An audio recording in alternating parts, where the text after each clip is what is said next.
Hello, class 11th student. Today, again, I'm going to start chapter 3rd. Topic is census and sample methods of collection of data. This is part 5th. In the previous videos, I had told you about census method, sample method, and methods for collecting sampling. Okay, so within methods of sampling, we had learned about random sampling. Random sampling is related to what? Random sampling is related to that method in which each item gets equal chance of being selected. Okay, student? So this is what? This is your random sampling. Okay, now within that we had learned about lottery method and tables of random number. So from both of you are familiar. Okay, after that, in the non-random sampling. Okay, what is non-random sampling? The method in which each and every item does not get equal chance of being selected. So that is considered as a non-random sampling. Okay, student, when we use random sampling, when all items are homogeneous. Okay, when all items are homogeneous, are same, then we use random sampling. If there is heterogeneous, they are differ, when items are differ to each other, then we use non-random sampling. Okay, student, now within non-random sampling we had learned about purposive sampling, that is also known as a judgment sampling. So here selection of item is depend upon opinion of investigator. If investigator consider or feel that this boy or this girl is good for being selected as an item, so he will or she will select. Okay, so who will be as a sample selected from the universe is depend upon opinion of investigator. Okay, so to whom investigator want to select, he or she can select. Okay, so there is freedom of choice for the investigator. Now stratified sampling. So this stratified sampling is derived from the word strata, which means what? Which means group. Okay, student, so in this method, first of all, we are going to divide the universe into different groups, and after that we are going to select item. Like suppose in your class, I can divide your class on the basis of girls and boys, or I can divide whose whose guardian are government employees and whose guardian are private employed, yeah, self-employed. Okay, I can divide on the basis of rural background and urban background. Okay, I can divide on the basis of any like and dislike, who like fast food item, who don't like fast food item. So here what we do, first of all we divide the whole universe into group, and then we select the item. And what is universe? Universe means number of the people who comes under the investigation area. Suppose our investigation area is your school, so what will be universe? 2500 student. If our universe means our investigation area is Gorakhpur, so suppose there are 10 lakh people, so the universe will be 10 lakh people. Okay, the number of the people that is considered as a universe. So I think you are able to understand. So first of all, we will divide universe into different groups on the basis of similarities and dissimilarities, and after that we select item. Okay, now in today video we are going to discuss about systematic sampling, quota sampling, and convenience sampling. In this way, this topic is going to be over in this video. Okay, and then we are going to discuss about we are going to discuss comprehensive, या फिर there will be compare between the census and sample method. That will be tomorrow video. So today topic is systematic, quota, and convenience. So let us understand one by one. Okay, student. So first of all, what do you mean by systematic sampling. Okay, it is very easy method. In this method, I'm going to explain in my own language. So in this method, investigator, what he will do, investigator will write from 1 2 3 4 5 6 7 8 9th. So he will write 9th item. Okay, now by closing the eyes by randomly or by making the chit or using the lottery system, okay, you can select any number. Suppose I had closed my eyes and I keep my finger, so suppose it is 4 number. Okay, now I can continue this number 4, then 14, then 24, then 34, after that 44, then 54, after that 64, then 74, then 84, then 94. So in this way I'm going to select the student. Okay, so how many number I have selected? 1 2 3 4 5 6 7 8 9. Suppose I want one more, so what will be next? Suppose I had written only 1 to 100, so I have to again select a number randomly. Suppose I had closed my eyes and kept my finger on the screen, and suppose it is touched 3 number. So what will be the next 10th student whose number is 3? If suppose I have to select 15 students, so I will continue 3, then 13, then 23, then 33, then okay. So I think you are able to understand. In this method, this is known as a systematic sampling. Why it is known systematic sampling? Because investigator is going to follow a sequence. Suppose randomly, first of all, investigator is going to write 1 to 9th item on the page. Okay, now he is going to select any number randomly. You had closed your eyes and keep your finger. Suppose it is 2 number. Okay, so now we are going to continue it. 2, 12, 22, after that 32, then 42, then 52, then 62, then 72, 82, 92. Okay, student. Now if you want to select more number, so what you can do? Again you are going to select any number randomly. Suppose again I had written from 1 to 9. Okay, student.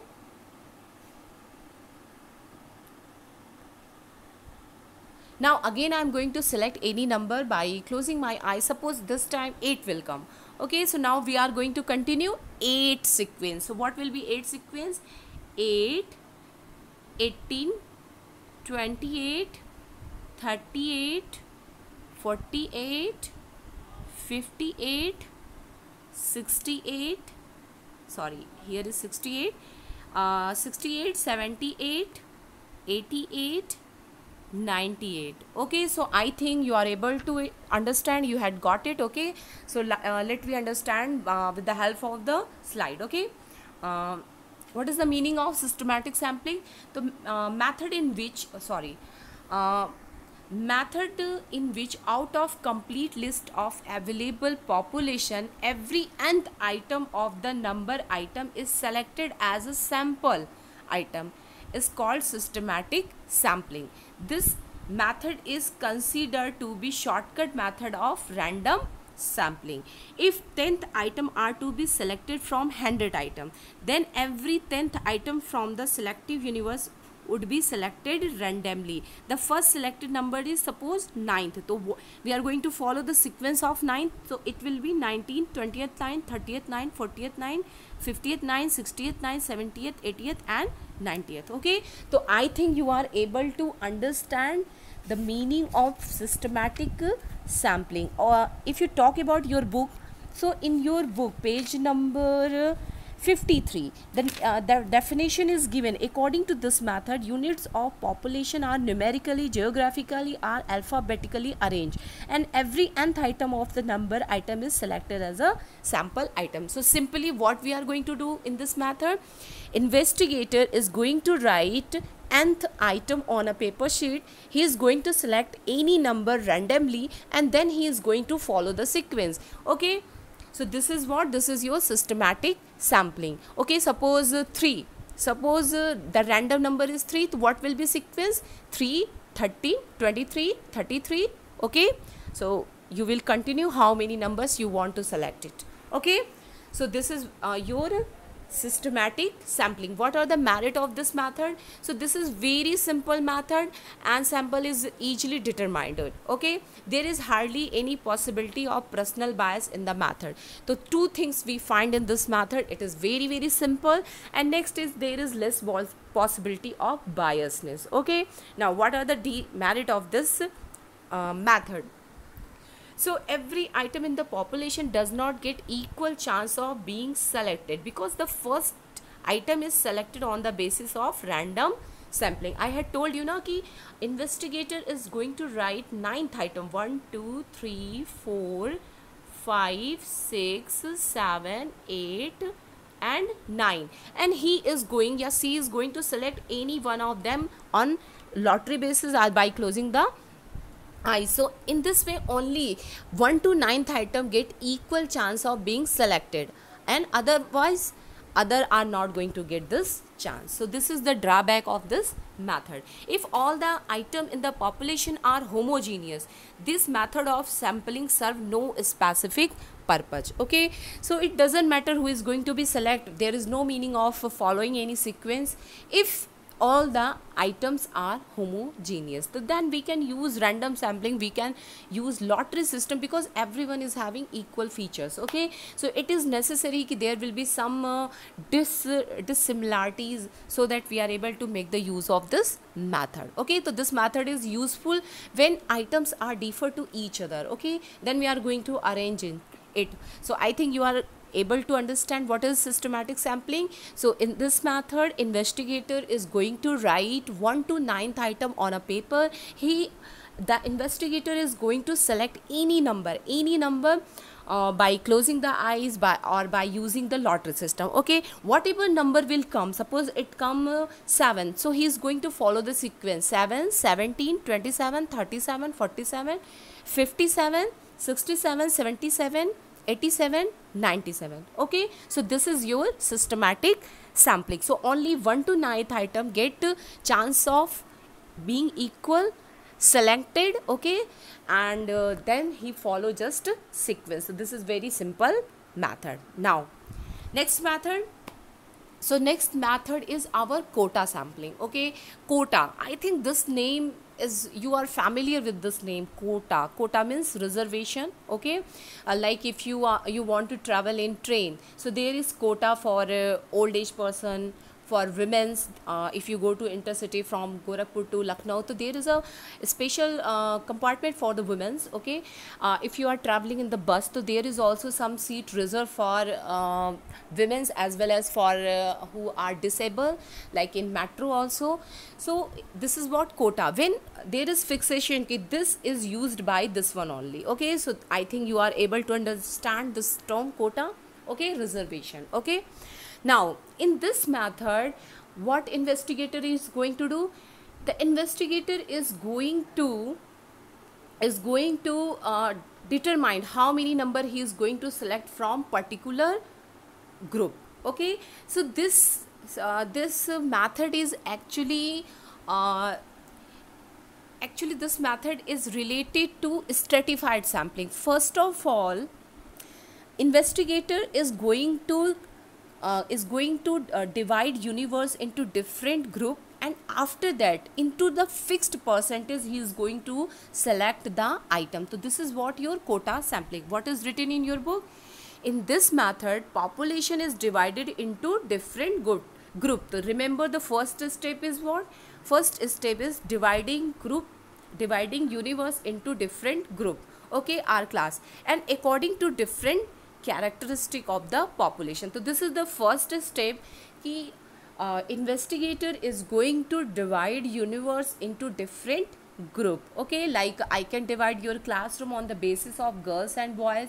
I can divide your classroom on the basis of your marks, who is getting above the 90%, who is between 80 to 90%. So this will be my classification. Okay, so who are from this school, who are outside.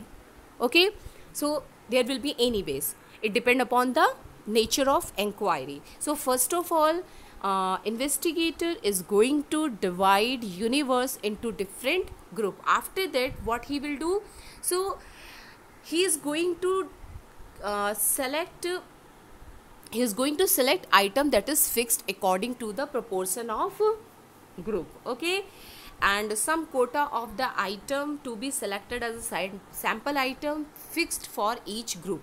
The investigator select the fixed number of the item from each group to frame the sample. This method is not very expensive, but there is high possibility of personal bias at the time of selection, okay. Accordingly, reliability result become questionable. So this is its merit. It is not very expensive method, this is its merit, and it is very simple method, okay. And these 2 point are its demerit, okay.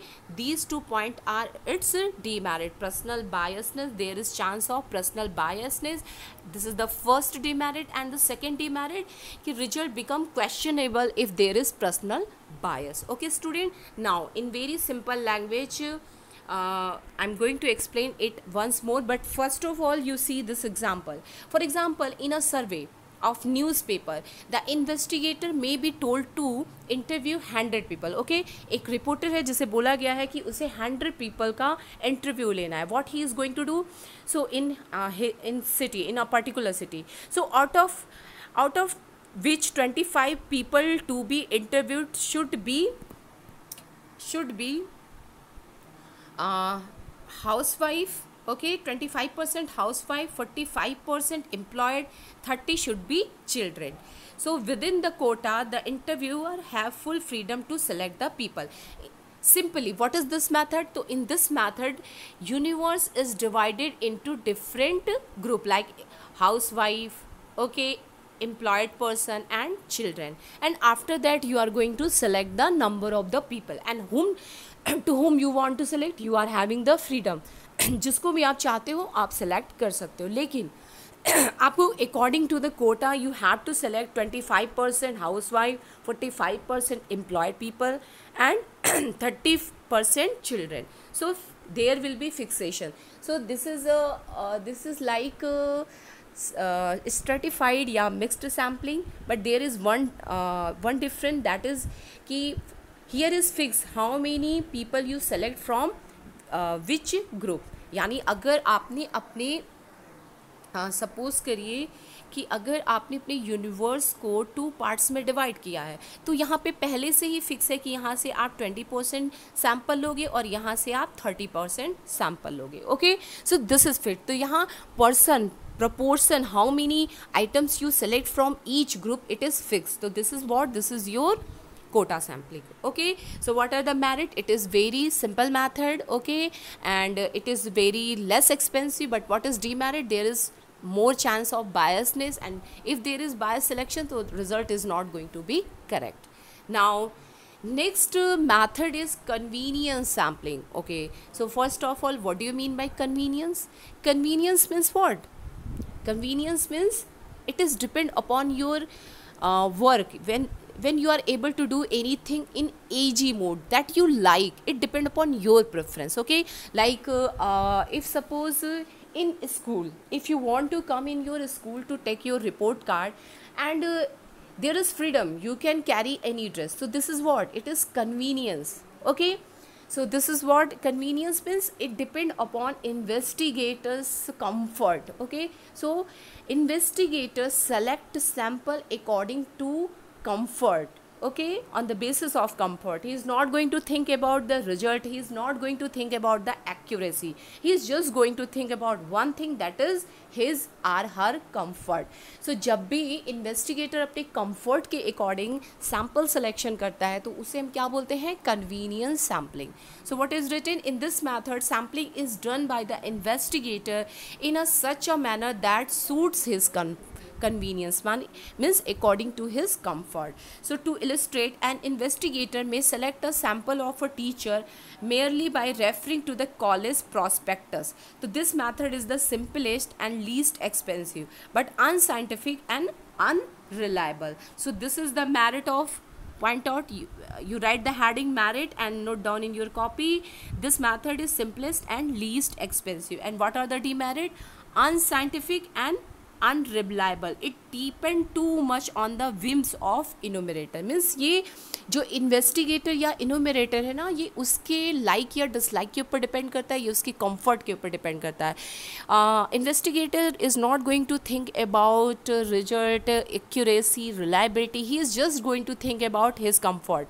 Okay, suppose if a investigator want to know average height of Indian male, so what he is going to do, he is going to select only the male member of his colony, or suppose he is staying in Gorakhpur, Betihata, so he is going to just selected male from only Betihata, and on basis of that he is going to predict that ki the normal average height of Indian people is this. So this is what, this is convenience sampling. Okay, you are going to do work according to your comfort. Means investigator only think about his her comfort. He is not going to think about the reliability of the data or accuracy of the data. Okay, so I think you are able to understand. When sampling is done by the investigator, just keeping in the mind his or her comfort, so this is what convenience sampling.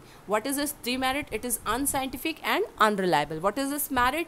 It is very easy and simple and least expensive method. Okay, so is after that, reliability of the sampling of data. Okay, I am going to explain this topic with the help of one example. Whenever there is general election, so you can see ki on every media, every news channel, okay, on every news channel you can see exist poll. Okay, but there is only one or two that is going to be correct after the result of general election. Why it happens? Why majority of news channels exist polls are wrong? Why? Because sample selection, because of sample selection. If suppose they had used convenience sampling, so obviously result is going to be wrong. So sample selection and its result is going to be accurate and high reliable when sample selection is done properly. So whenever an investigator is going to use sample method, he or she have to keep some points in some facts in his or her mind. So these are the point. If you want that whatever result you get with the help of the sample method, it is going to be reliable, so you have to follow these things. You have to keep in your mind these things. What are these things? So if you want to reliable result, so first of all, size of sample. Size of sample is not going to be too much small and it is not going to be too much large. So sample की size कैसी होनी चाहिए? वो एक proper proportion में होना चाहिए. Okay, so that result is going to be correct. If you are taking, suppose if your school, if inquiry investigation area is your school, so 250 student is sufficient. If investigation area is Gorakhpur and 10 lakh people are living here, so at least 10,000 should be selected as a sample. If you are taking India, any topic you want to discuss on the basis of on India, so obviously there are 100 crore 131 crore people are staying in our country, so obviously at least 10 crore people will be as a sample. Okay, so then only you are able to give you highly accurate data. So sample size going to define your accuracy and reliability of data. So remember, always select appropriate size of sample. Next is method of sampling. Okay, if you are a student, so obviously you can use convenience method. Okay, you are not having too much money, you are not having too much time, so you can use convenience method. But as a government, a semi-government authority, or you are a leading magazine group, belong to leading magazine group or electronic media, so obviously convenience sampling is not going to be very good if you are want highly reliable data. So obviously according to the investigation and depend upon accuracy and reliability, you have to select method of sample. Okay, there are many methods we had learned: random sampling, non-random. In non-random, they are purposive sampling, okay, convenience, quota, systematic, stratified. So you have to select any, you can select any method, but it is going to suit your objective. Okay, so remember that it, if the method of sampling is not simple and exhaustive, it will not advancedly represent the population. Consequently, the result will not be dependable. Okay, next is bias of correspondence and enumeration. Okay, if you are going to talk to every item yourself, so one thing, you have to work fairly. Means you have to not to work, yeah, you have not going to select sample according to your like and dislike. Suppose I have to select a cricket team, okay, and if I select the boys according to whom I like as a student, so this will be wrong selection. So remember that whenever you are selecting the sample, never going to approach your like and dislike. Only think about your purpose of inquiry and who suits that inquiry. Only select those items. Okay, student. Now, so what is written here? Personal bias of the correspondent and enumerator should be as less as possible, otherwise reliability of the sampling data is bound to suffer. अगर आप अपनी like and dislike के according sample selection करोगे तो obviously result is not going to be correct. If you are going to select a cricket team to whom you like, to whom you dislike, you are not going to think about the performance of the student who are good in cricket, who are good in batting, bowling, wicket keeping, fielding. You are not going to consider these points. So obviously your cricket team is not going to perform well, and there will be very less chance of winning. Your team is not going to be win the game. Okay, so remember, if you want reliable data, if you want high accuracy in your result, so you have to select sample without any biasness. Okay, now training of enumerator. Okay, remember that if you are taking the help, if you are taking the help of people, so these are known as a enumerator who help investigator in selection of data. They are known as a enumerator. जो investigators की help करते हैं ना, उन्हें हम क्या बोलते हैं? enumerator. So whenever you are taking the help of the enumerator, तो first step, first you select them, then you have to train them how to do things. Okay, so this is very important. So reliability of sample also depend upon the training of the investigator. If they are not trained to make them expert in their field of investigator, the sample will look reliable. Okay, if they don't know the process, they don't know about anything, so they are not able to do the best selection. Like if a teacher who is teaching science and told him to select who are good in who are good in social science, so it is going to suffer. So then your team is going to suffer. Obviously you have to select enumerator to right person, and again the next step, you have to train them. Okay, so for today only this much, student. Tomorrow we are going to discuss whatever remaining topic of this chapter. I think you are able to understand. Please, student, first of all read the book and then listen the video. No doubt you are able to understand. I know you are learning this topic first time, okay, and there is no interaction between us, so there will be some problems, but no doubt whenever there will be classes, I will clear all the doubts. Okay, thank you.